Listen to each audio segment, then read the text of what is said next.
For listeners who are not acquainted with the ins and outs of it all, I suppose we have to make clear what is devolved, what is not devolved, because the person we've seen most on UK television has been Stephen Flynn, the SNP leader at Westminster.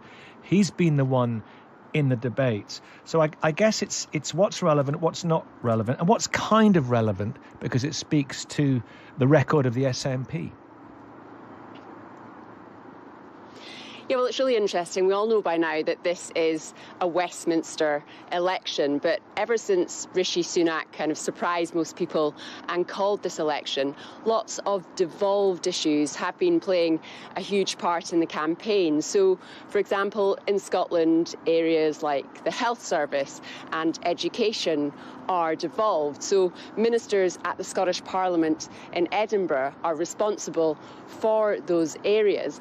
And even though they are devolved, though, they've still become a big Westminster election issue. And that's for a couple of reasons and from all sides.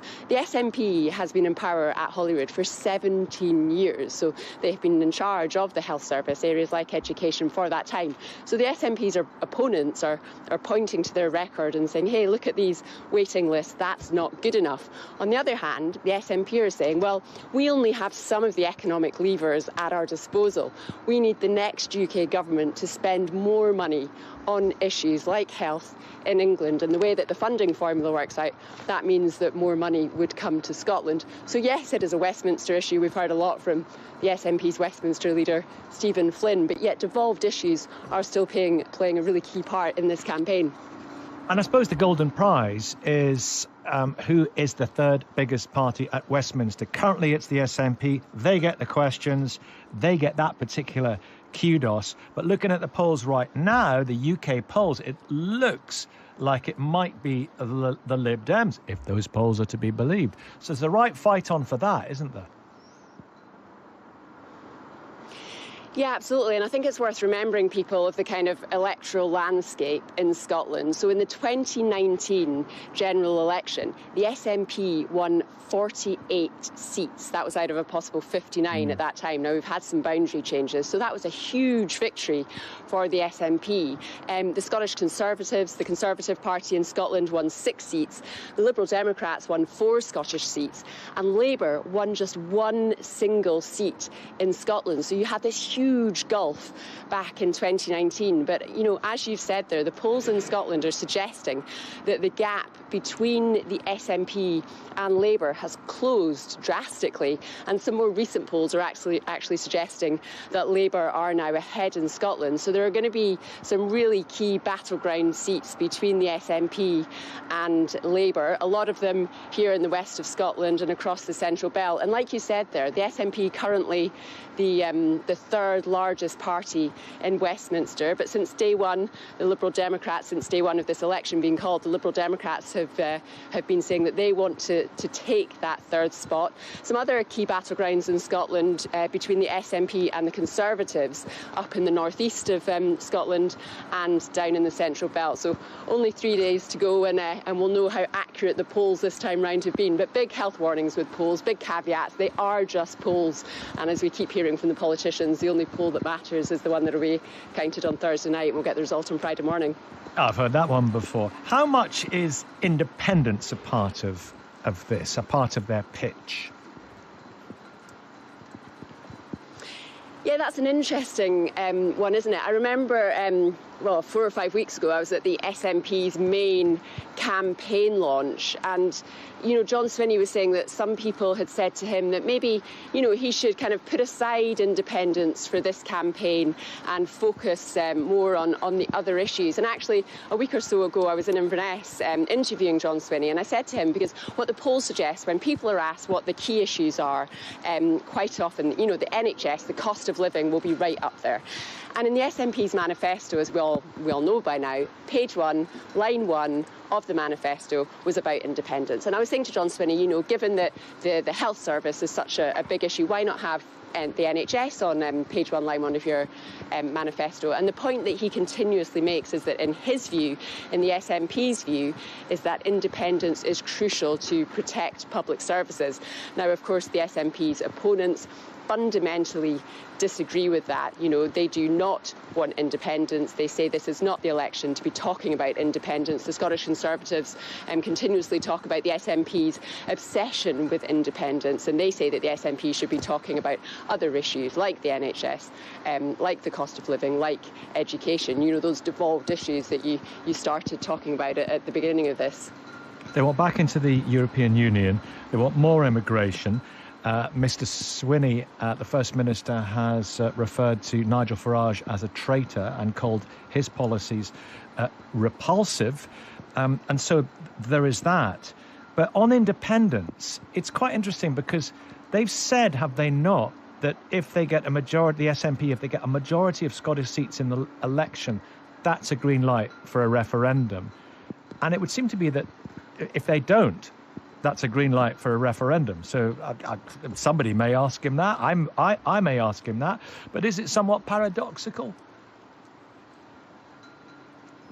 Yeah, this is something that John Swinney has been pushed on repeatedly at that manifesto launch. I think it was around 10 days ago now.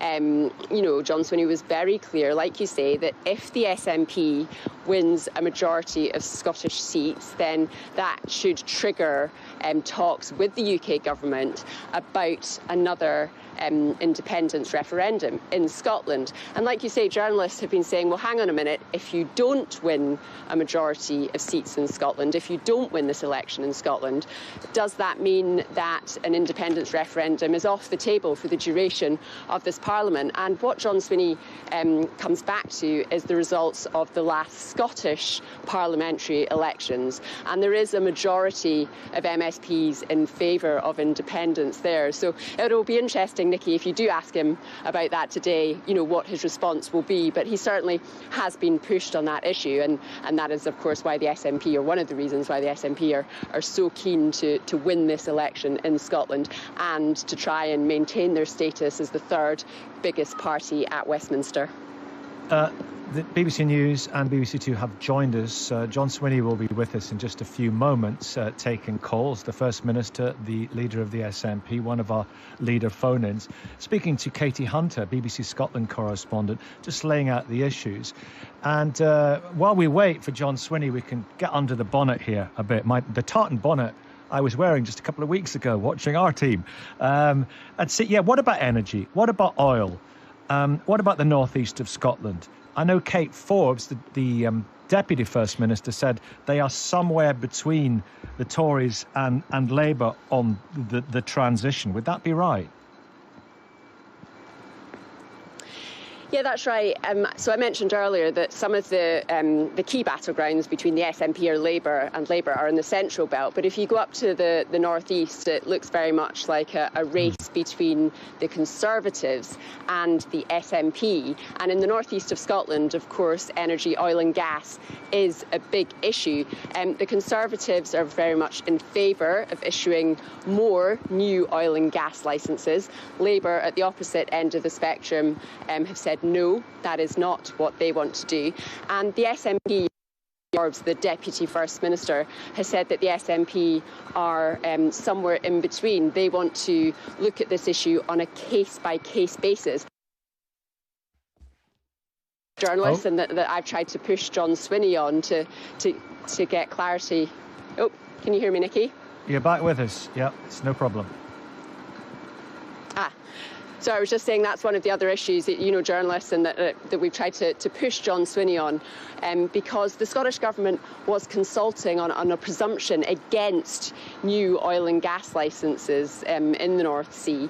But the position that they are taking is that it needs to be on a case-by-case basis, on an evidence basis. And they are saying that, you know, you've got the Conservatives on one hand who are very much in favour of these new oil and gas licences, Labour at the opposite end, and they are saying that they are somewhere in the middle. So we'll see how that plays out with voters in the northeast of Scotland, like I said, where it very much seems to be a race in some seats between the Conservatives and the SNP.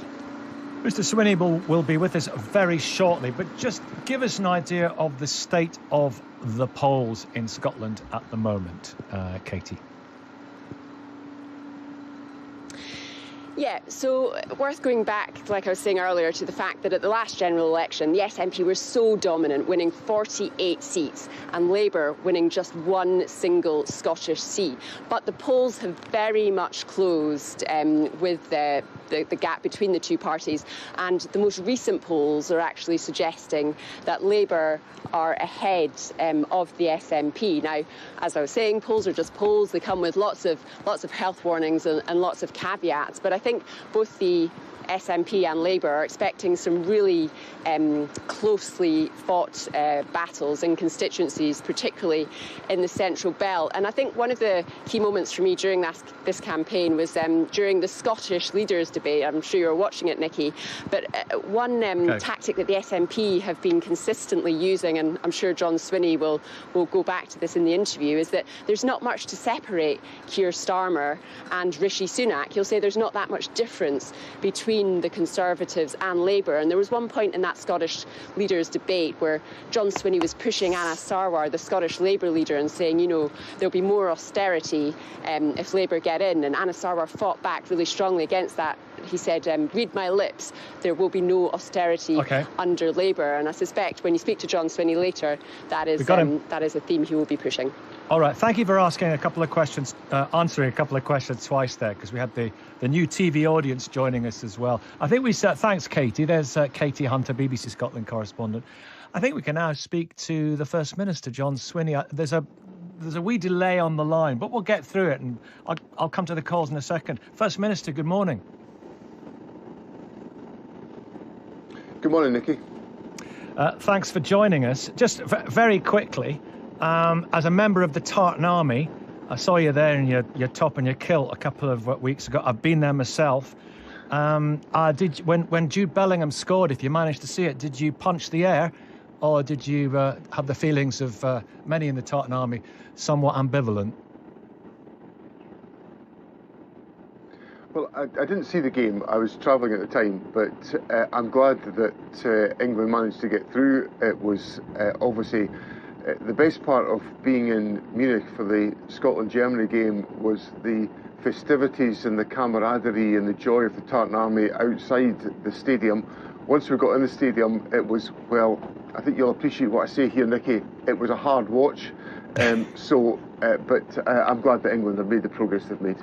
Well, there we are. What a diplomat he is. Right, let's go straight to our callers. Bear in mind, there is a delay on the line, so First Minister, if you can keep your answers as short as possible so we can allow the listeners and the viewers to come back. Anne, good morning. On you go. Anne in Prestwick. Good morning. Morning. Thank you. The independence referendum in 2014 was one of the most divisive events in recent Scottish history. It set families, friends, neighbours against each other. It was supposed to be a once-in-a-lifetime opportunity. It came out in favour of no. Why would you want the country, especially the state it's in, to go through all that again? I'll tell you what I'll do. I'll take another call on that issue, and then you can mop up both of them, First Minister. Jack in Edinburgh, what's your question, Jack? Morning, Nicky. Morning, First Minister. My question is, if you don't get that majority in Scotland, then are you going to keep on pushing for that? I mean, I was an SNP voter, but I'm undecided now. I just want to know, if you don't get that majority, will you carry on pushing for that independence referendum? OK, speak to Jack, speak to Anne. First Minister. Thanks very much, Jack and Anne, for the questions. I've believed in Scottish independence all of my adult life. I believe it's the natural state of affairs for Scotland to be able to take decisions on the issues that matter to us. And of course, with devolution, we've been able to do some of that. And of course, today marks the 25th anniversary of the formal opening of the Scottish Parliament. So we've been able to take some decisions, but I think there's a lot of other decisions we need to take. On Anne's point, I want to bring people together. That's what I said I would do as First Minister, and I think we can do that by respectful debate, where we listen to each other with care and understanding and come to our conclusions. And I think a lot's changed since the referendum in 2014, not least of which is the fact that we were forced to leave the European Union against our will as a consequence of the Brexit referendum in 2016. And on Jack's point, I think it's important that Scotland does have a chance to decide our own constitutional future, because there are so many issues that are at the heart of this election campaign which are reserved to Westminster, which I think we've got to have the opportunity to decide on in Scotland. Now, I'll come back to Anne and Jack in a second, but there is this point we were talking about earlier on, that if you get a majority of seats, you say that's a kind of mandate for another referendum. So I'm just wondering, First Minister, can someone vote for the SNP in this election if they like your policies, if they like Scotland being represented at Westminster, a big Scottish presence, but they aren't in favour of a referendum?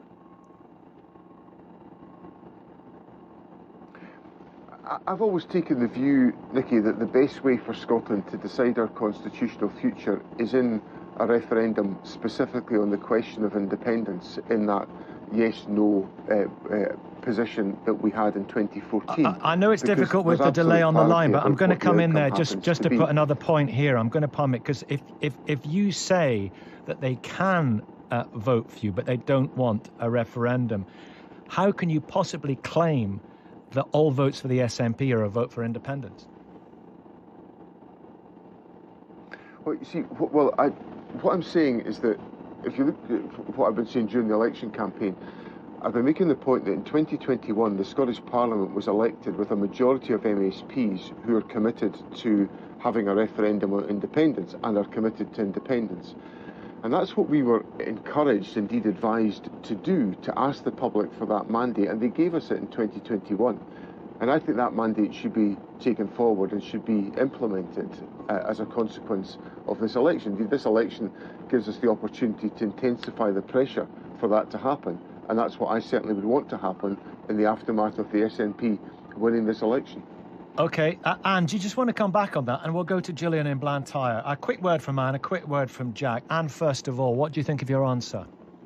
I think it's awful, and it doesn't answer the question about how divisive it was. And there's also the problem about how you're going to pay for independence. Only 2.8 people in Scotland actually pay tax.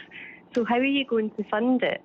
The health is devolved, and we have shocking problems in Scotland with health. We have hospitals that are 5-6 years delayed. We have hospitals that aren't even open yet, and that's a devolved issue. So they should be your priority, not splitting the country up again. We've got ferries we've been waiting 7 years for. We've got bridges you can't cross in winter because the ice rocks on them. All these things are devolved, but they've not got better, they've got worse in Scotland. OK, and I suppose some people are saying if you can't deliver a fully functioning ferry service, how are you going to deliver an independence referendum? People are saying that. Jack in Edinburgh, just come back on that. What's the best route as far as you're concerned towards independence? Well, for me, I think you need to have a stronger SNP party. And right now, I genuinely don't know if I can vote for SNP for many reasons. And that's the first time I wouldn't have voted for SNP in 17 years. I don't think the First Minister's really given me the ability to put my cross in the SNP box. The best way to deliver is effectively have a stronger SNP party who can deliver in Scotland now, and then also deliver Scotland as an independent country. What do you mean by stronger? What would make them a stronger SNP? And I will put that back to the First Minister, and then we'll come to Gillian in Blantyre. So hang fire in Blantyre. Jack, what would make them stronger? I think as the previous caller said, it's about delivering in Scotland now, and it's about making. I mean, I think we need to have a stronger sense of community in Scotland, bringing people together, and then show us exactly how good an independent Scotland would be.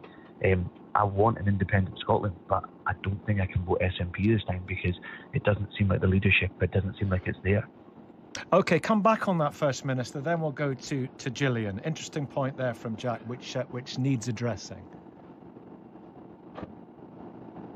It's an important point from Jack, and we'll only be a strong SNP if people vote for us, and I'm constantly aware of the importance of winning the trust of people within Scotland to support us so that we can deliver on the expectations of the public. If I look at some of the things that we've done, For example, families in Scotland benefit from a doubling of early learning and childcare provision, which has been delivered by this SNP government.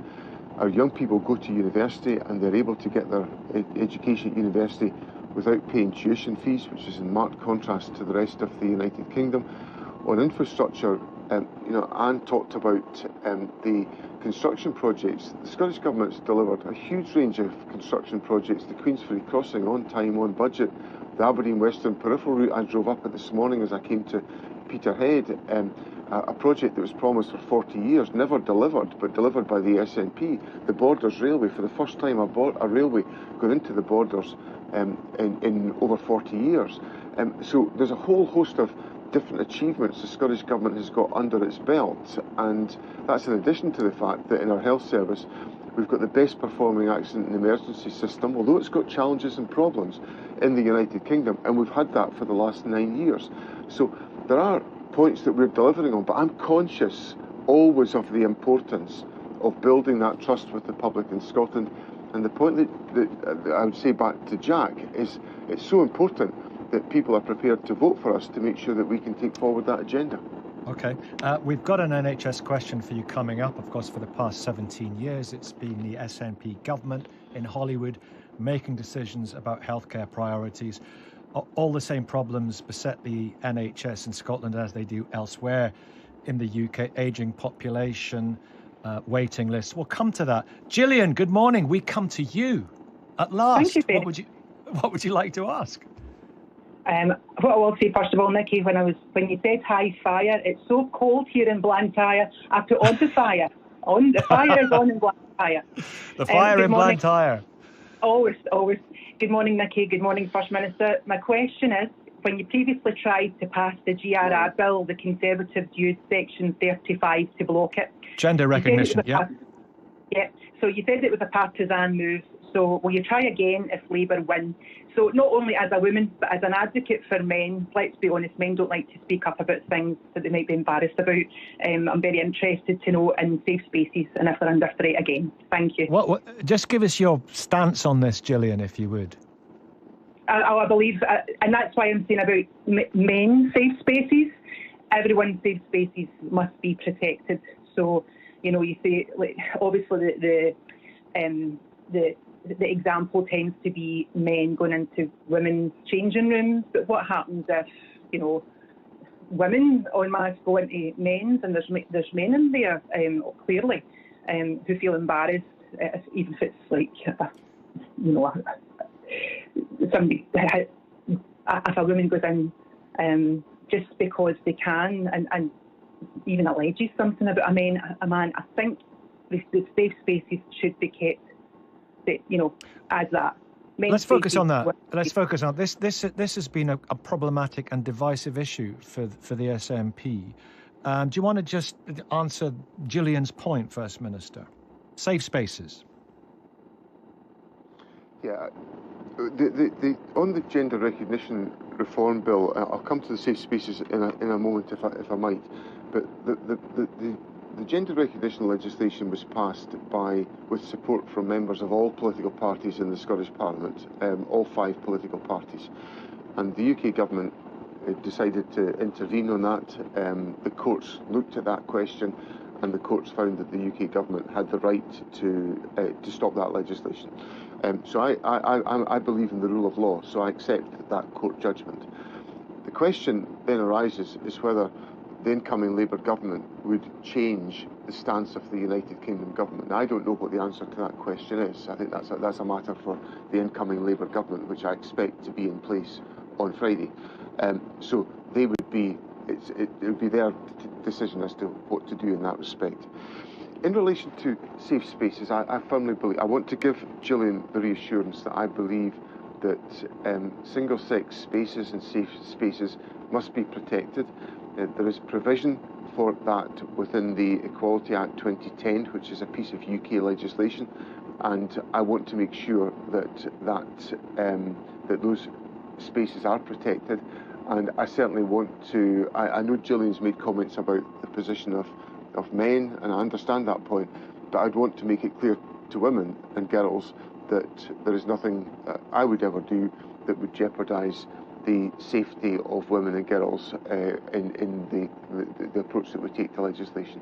Okay, thank you very much. First Minister, how many genders are there?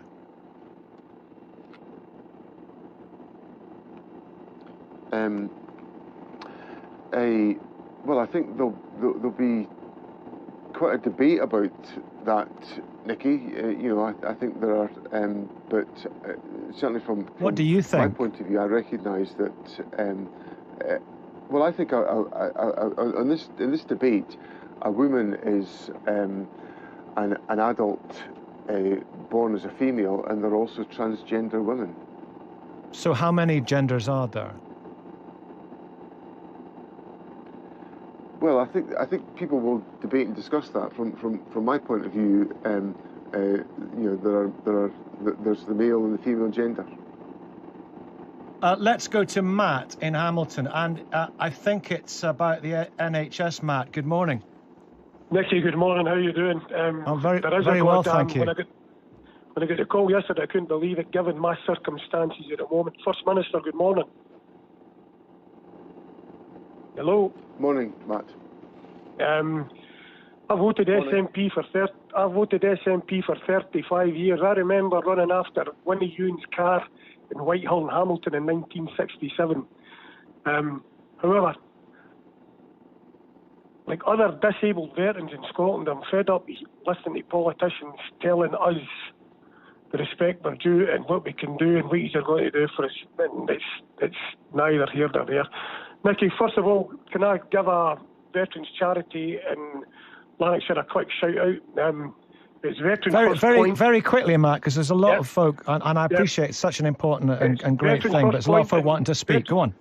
Yep, Veterans First Point in Wishaw, run by Dr. Jenny Ring, BEM, an exceptional young woman who saved a lot of veterans in South Lanarkshire. Okay, First Minister, NHS. in the last 6 years, I've had to fight tooth and nail as a disabled war veteran, trying to use the Veterans Charter to get the care that I need, the care that I'm required.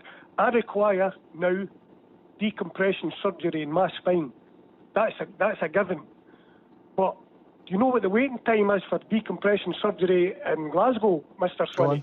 It is 104 weeks plus. Now, I've been attending the Queen Elizabeth Hospital for 6 years. 4 years ago, I was told spinal fusion was the way ahead for me. Nothing happened.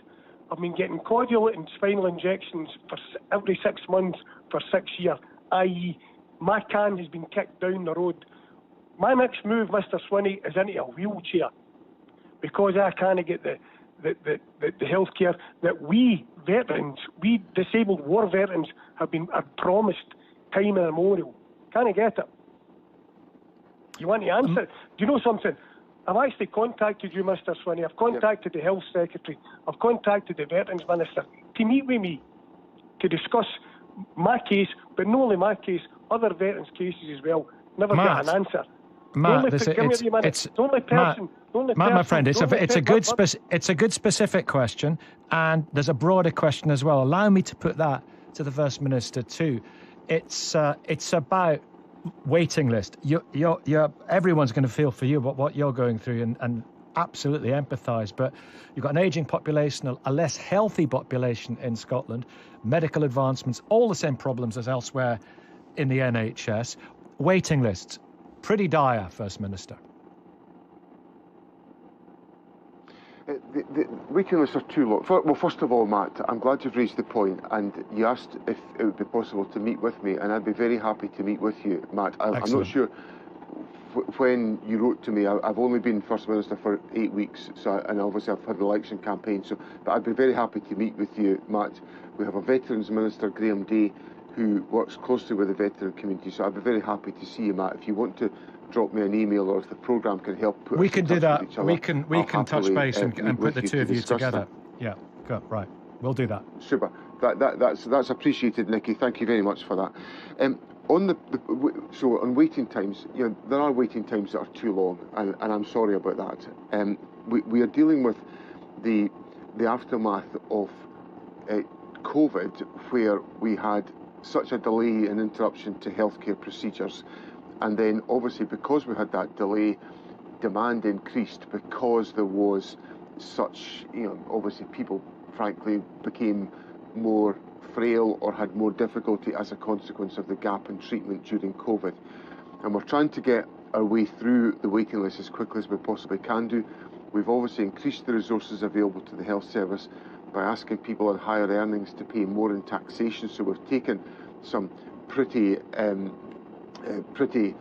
significant steps to increase the resources available to the health service, but that doesn't solve the problem that Matt has got about getting to treatment quicker than 104 weeks. So I'm sorry about that delay, Matt. I'll happily meet with you, and if there's anything I can do to try to address the circumstances that you've put to me, I will do everything I can to do that. Thank you, Matt. I'm pleased we're going to be able to put the two of you together on that one. Here's a text. I broke my shoulder in February 29 while living in Kent. I relocated to Scotland when my partner passed away. I was eventually put on a list for surgery in 2022. I was left too long and a planned op could not be progressed. I've now been allocated a new surgeon, still waiting for the operation after nearly 5.5 years. Is that acceptable? No, it's not. And I obviously I don't know the specific clinical circumstances here, but I think the point I was making in my response to Matt is that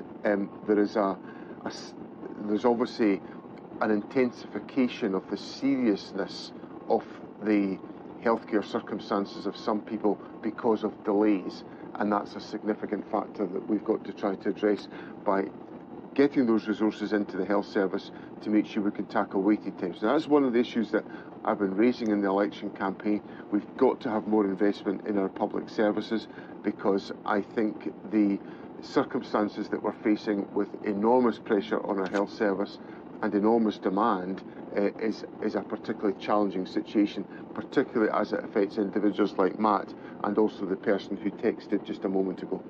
Yeah, thank you very much. Okay, another call coming up in a second. Lots of people are making the point we can't go into specifics for legal reasons, but yours is a party mired in sleaze. Well, the parties had difficulties, I accept that, but I'm in the leadership now to make sure the SNP is united, which it is facing outwards, which it is engaging with the people of Scotland on the issues that matter about the cost of living, about austerity, about Brexit, the damage that's been done to our society as a consequence of Westminster decision making, and putting the case that Scotland should have a future that's made in Scotland for Scotland, and that's what our election campaign is all about. Here's a text question, and thank you for all of these excellent questions by text and by phone. With 30% of the children in Edinburgh educated privately, it is hugely disproportionate in Edinburgh. A lot of private schools in Edinburgh. Yeah, 30% of the children in Edinburgh educated privately. Do you support the proposed VAT tax rise in school fees? That's from Dennis in Dunbar. Yes, I do support that increase. I think it's appropriate that that should be taken forward. Yes. Because some of the argument is a lot of those people are working people, hard-working people who work very hard and make their priorities. When we discuss this, that's what people on that side of the argument say. You do acknowledge that?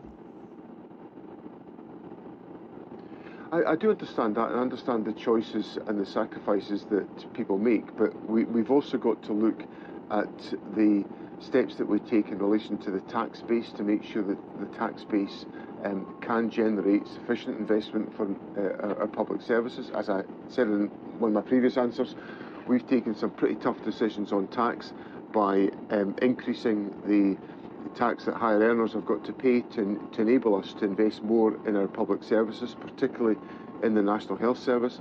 I appreciate the burden that is for people and the challenges that come from that, but it's necessary to make sure that we can invest in the quality of our public services.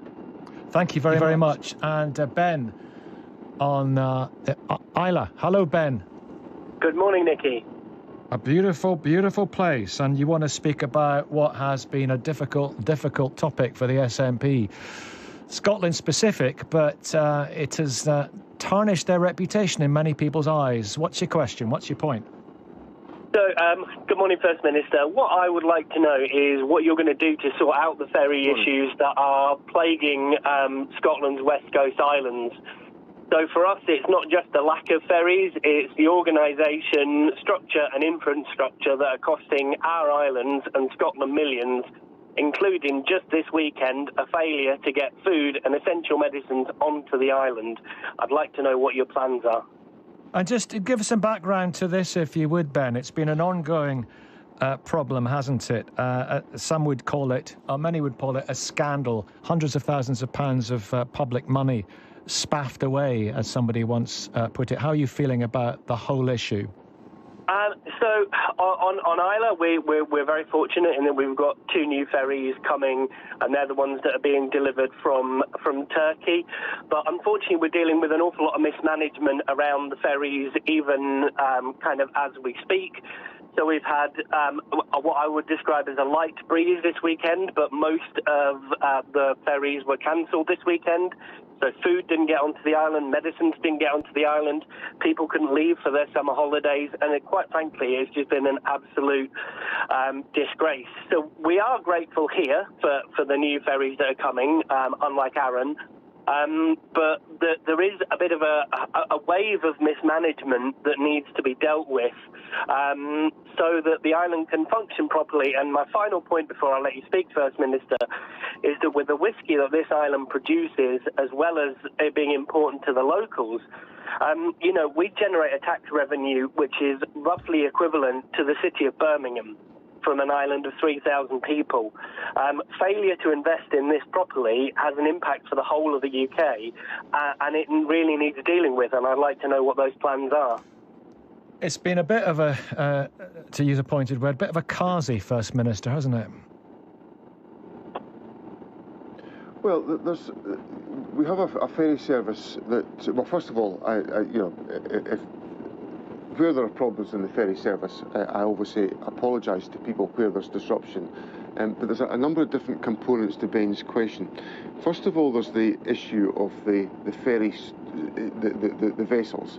And we have new vessels that are being built just now. There are 2 that should have been delivered from the yard in Ferguson's at Port Glasgow, and they are late. And I'm sorry they're so late, but it's a contract that was issued to the yard which should have been delivered a lot earlier than it is. We've got 2 new ferries coming for the Isla routes, and the first of those will be here later on this year, and those vessels are very well advanced and will be delivered on time and on budget. So there's big investment going into those ferries.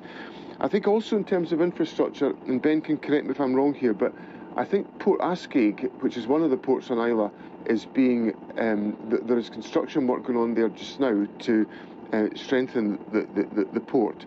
When it comes to the ferry service, obviously the judgment about whether a ferry sails is a judgment only for the master of the ferry, and they have to determine whether it is safe and appropriate for a ferry to run. That's not a judgment for me to make, nor should it be, because I don't have that expertise to do that. So the master must take a judgment based on the safety of passengers and cargo in terms of the sailings that are undertaken. Now, I certainly want to make sure, and we look at this very closely within government, as to whether or not there are any knock-on effects of ferries not sailing, for example, for food supplies and services to particular islands. And we keep a very close monitor on that, and obviously the resilience arrangements are in place to make sure that can be addressed properly. And on the last point that Ben makes, yes, Isla does generate a huge amount of revenue from whisky, and it is only appropriate that the needs of islanders are taken forward with an effective ferry service, and obviously the whisky industry needs to be able to get its product to market as well, and our ferry service has got to meet those needs. That's why Isla has got the priority for the additional vessels that are coming forward. Okay, thank you very much indeed. An Isla, Arran and elsewhere specific issue, but it speaks to competence. It's a long story. It's a tortuous road, that one. Ben, really appreciate that. A couple of texts for your First Minister. and this is a grim and depressing issue, and it's bad in Scotland. What are you going to do about the thousands dying from heroin and fentanyl deaths across Scotland? It's out of control. No one seems to give a damn about these people or the families they leave behind. Do you just see them as junkie scum? That's from Jay.